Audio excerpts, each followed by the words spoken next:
Hi, it's Jo, and this video is a little bit about how to visualize or manifest more abundantly. So visualization and manifestation is not necessarily intuitive for a lot of people. It never was for me. It was something I didn't really understand. I was very much someone in my left brain, so very rational, always strategizing, analyzing. And for people like that, getting into the right brain and becoming more intuitive and in touch with the emotional side and the creative side can be quite a challenge. So it does take practice, and like any skill, it takes repetition. It isn't intuitive, but it's possible to learn. So we can learn these things. We can teach ourselves just like we can teach ourselves anything. Now the brain sits up here. It's encased in our skull. It doesn't have access to the outside world except through the senses. So what you see, what you hear, what you feel, taste and touch. So some are visual learners and others are auditory learners. People like to be tactile. People like to use the senses to learn.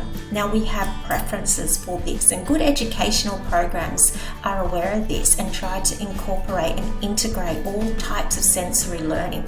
When I was at uni, I used to just like sitting and listening to someone speak. I wasn't really a visual or tactile person. In fact, I hated it when the lecturer would call us into small groups. I would have rather just sit there, learn and write notes. That's very left brain kind of learning.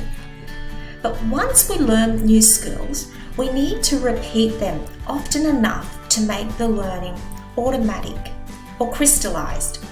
We begin learning through these patterns as soon as we're born. So patterns are things the brain registers automatically. The alphabet are just patterns, the letters. Music is patterns of sound. When a baby is first born, before it has learned anything, it recognizes human faces above and beyond other forms of patterns. And there's particular types of patterns that babies will prefer, but a human face is definitely its first preference. When we visualize, we often rely on patterns of stored information. So these stored informations are usually our experiences and how we've integrated our experiences with the senses. In timeline therapies, it's not so much the content of the experience as it is the emotional manifestation of the experience.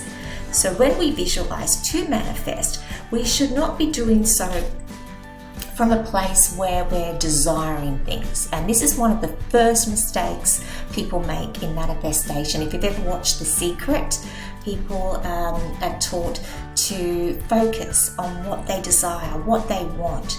There's things like vision boards where they're instructed to put a beautiful home or millions of dollars onto their vision board and to focus on that. But this is an error, and I'll tell you why. Because we are energetic beings, and every type of emotional state produces a different resonant frequency. When you are desiring something, craving something, wanting something so bad, whatever it is, it's coming from a place of scarcity. It's coming from a place of not having, of desiring, of craving, and that is a low vibrational state. If, let's say it's money that you're desiring, when you pull up that thought, what does that desire raise in you? What sort of sensation and feeling state comes to you when you focus on that? If it is one that comes from a lower vibrational state, and it could even be things like greed and wanting more and ego-driven desires, I want to have that because then I'll be the best in my street. I'll have the nicest house, the best car, the most money. That's not coming from a place of true peace and contentment. It's coming from a place of that desire that creates it's almost like a cyclical response. You get caught in this. You come from a place of scarcity.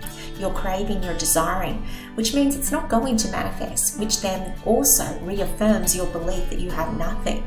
which goes on and on. It's this downward cycle. So we have to break that, and we have to increase our visualizing skills to be able to break free from that. But we also need to come from a place of pure gratitude, joy, love, contentment. Start focusing on your outcome as though you've already received it. Demonstrate the appreciation and increase your vibrational state. Use your imagination to do this. Now we have to enhance our imagination. So many of us lose that in early childhood. We are born creative geniuses. We have full potential and imagination when we're young, but our systems quickly take that from us. We're told, your imaginary friend isn't real. We're told, stop daydreaming, focus, concentrate. We are given scripts to follow, and seldom do they promote imagination and independent thought. Enhance your power of visualization using your sense of sight in detail. So what I mean by that is focus on that thing that you want. Close your eyes and visualize. So to visualize in detail means to be able to see the end product, its size, its color, its texture, everything about it in as much detail as possible. And practice this. You can practice this by sitting here right now, closing your eyes and picturing a place that you love to be in, a place that brings you contentment and joy and peace. For me, it's the beach. I love the ocean. So I can close my eyes and picture in detail the waves rolling, the texture of the sand, the colors in the sky, the way the sunlight dances on the waves, picturing the birds in flight, watching their wings move as they fly, creating the detail and the picture as if it were real. And the more you practice this, the better your visualization skills will become. And that is your biggest tip to being able to manifest, is focusing on it. But like I said before, not everyone is an innate visualizer. So start to integrate your other senses into this picture. So as I go back to my beach, I can smell the salt air, the ocean. I can taste the salt. I can feel the breeze gently blowing on me. I hear the sounds of the waves and the wind and the birds in the air. So now you're bringing in all your senses into the picture. And maybe it will help you in that process of manifestation to start drawing the picture. Even if you can't draw, what you're doing is you're taking some of that creativity that's internalized up here and giving it a tangible output. Create the picture. Or if you're a writer, I'm much more a writer, write it down in detail. It's forcing you to learn how to visualize. Mindfulness exercises are helpful for this, so focusing on the present moment and again tapping into your senses and noting what you can hear, see, taste, smell and touch in this very moment. And as you do that, using your breath to anchor you, this is going to help awaken that creativity and tuning your senses into a higher vibrational state of awareness and purposeful attention. Going to bed with some sense of regular routine. So not staying up really late, not sleeping in just because it's a day, trying to keep some regular routine. And dream noting, get a dream diary, because we all dream. People tell me all the time they don't dream, but they do. What they do is don't remember their dreams. If you are getting up earlier in the morning, then this is the time where you're most likely to be in a dream state, in your REM sleep cycle, and you're most likely to wake up and remember your dream. If you wake up in the middle of the night and you're having a dream, don't rely on your ability to recall it in the morning. So many times I've thought, oh, that dream was really powerful. I'll remember that in the morning. The morning comes, I know I've had a powerful dream, but I have no recollection of the detail of it. So write it down there and then. Even if you just write a couple of key words about your dream, that will help promote your memory in the morning, and you'll be more likely to recall the content of that dream. Decrease stress in your life. Stress will be a confounding variable as you try to increase your vibrational state and visualization. It will interfere with that process.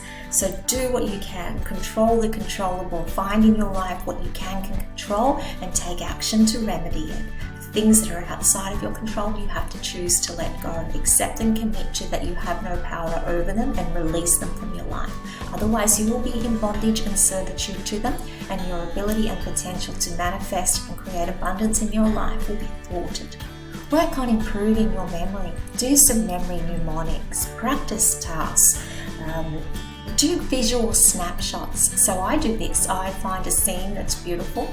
So maybe I'm standing, actually I did this last week.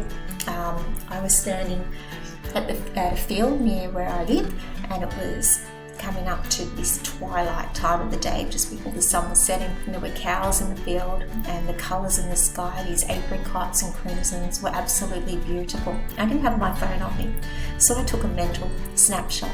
And I stood there and I took the picture in my head and I created it and I revisited it. And now when I close my eyes, I'm able to recall it. You know what, the first time I ever did this, I remember I was 9 years old and I was in the bathroom, so I wasn't even anywhere special.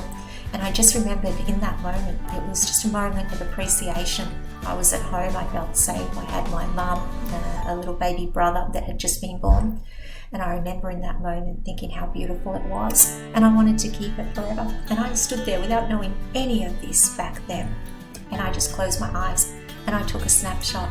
And to this day, I can recall the detail of that bathroom, everything that was happening in that moment, where I was, what I was thinking.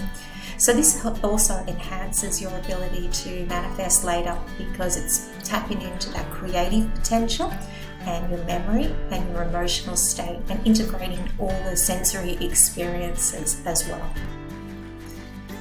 So these are just a few little tips to help you improve your manifestation. I'm going to talk a little bit more about this because there's some things that we fall into, some traps. Now, I've mentioned a couple today, but I want to expand on that in another video.